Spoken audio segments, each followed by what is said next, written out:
역대상 4장 1절에서 10절 말씀까지 보도록 하겠습니다.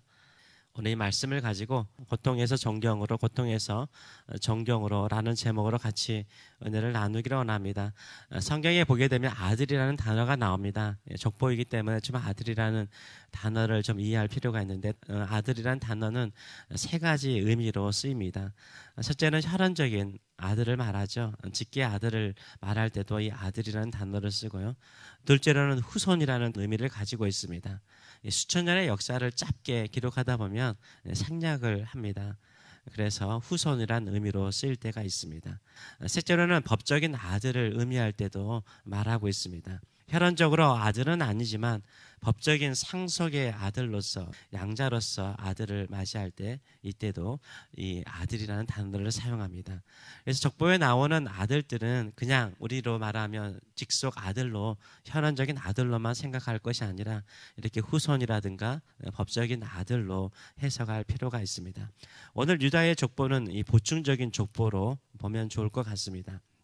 족보가 많이 나오는 모세오경은 모세가 대략 한 BC 1500년경에 살았던 것으로 추정을 하고 있습니다. 역대상하는 학사 에스라가 쓴 것으로 보고 있습니다. 에스라가 BC 450년경에 썼을 것으로 봐요. 그럼 기간이 어느 정도 걸리죠? 1000년 정도가 걸립니다. 1000년 동안 전쟁으로 인해서 성경이 파괴되거나 소실되거나 화재로 소실되거나 적국에 의해서 약탈을 당하거나 또 나라가 망하여 포로로 끌려가게 되면 그 모든 것들을 다 빼앗기게 되잖아요. 훼손될 수 있잖아요.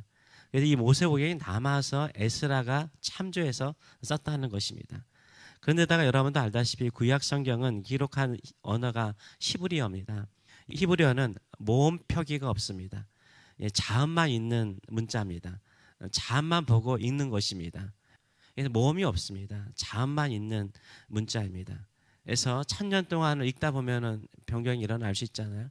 그런 것들을 우리가 좀 생각하며 성경을 읽을 필요가 있습니다.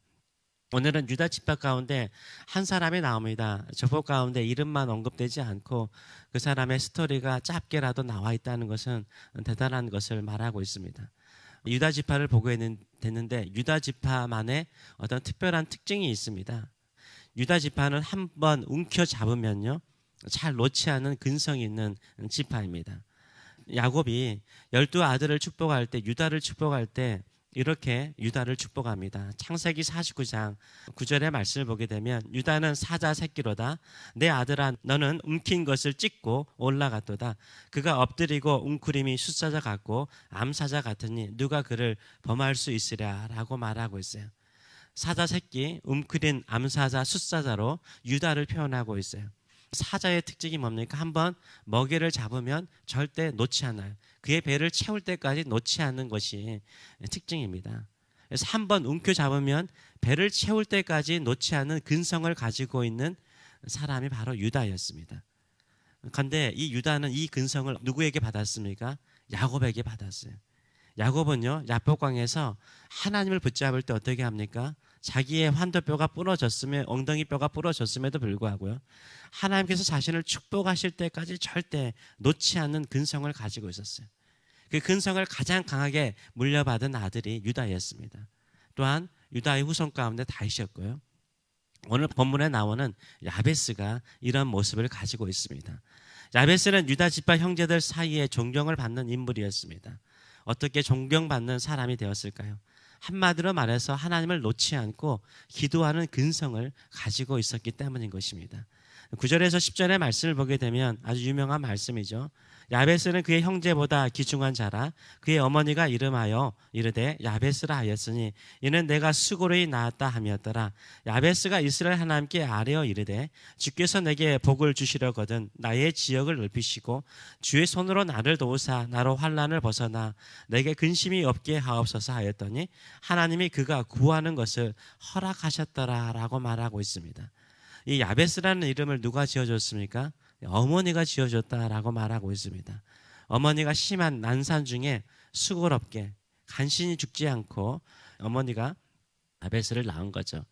그래서 야베스의 이름의 뜻이 무엇입니까? 고통의 아들이라는 뜻을 가지고 있습니다. 이 고통의 아들 야베스는 어렵게 태어났을 뿐만 아니라 또 출발이 어려웠던 것 같아요. 어려운 인생으로 출발을 합니다. 그래서 하나님께 야베스가 기도하잖아요. 그 기도의 내용을 보게 되면 야베스가 어떠한 형편에 있다라는 것을 우리가 알 수 있는 것입니다. 나의 지역을 넓혀달라라고 기도하잖아요. 이 말은 야베스가 분배받은 땅이 없거나 아주 작거나 아니면 분배받은 땅을 빼앗겼거나 이런 상황이라는 것을 우리가 알 수 있습니다. 나로 환난을 벗어나, 이 말은 무엇입니까? 지금 야베스가 환난과 어려움 중에 있다라는 것을 우리가 짐작할 수 있는 것입니다. 내게 근심이 없게 하옵소서라는 말은 뭡니까? 이런 고통과 어려움 속에서 그의 마음에 근심이 있다라는 것을 의미하는 것입니다. 야베스가 기도할 때는요, 가난하였고요. 그 가난이 그에게는 환난이었고 고통이었습니다. 하루하루 살아가는 것이 걱정이요, 근심이요, 고통이었다라고 말하고 있는 것입니다. 이때 야베스가 자신의 조상 야곱처럼요, 유다처럼 다윗처럼 누구를 붙잡습니까? 이스라엘 하나님을 붙잡아요. 여호와 하나님이라는 단어를 쓸 수 있는데요, 이스라엘 하나님이라는 단어를 씁니다. 이스라엘이라는 게 야곱도 의미하잖아요. 우리 조상 야곱의 하나님을 붙잡고 있는 거죠.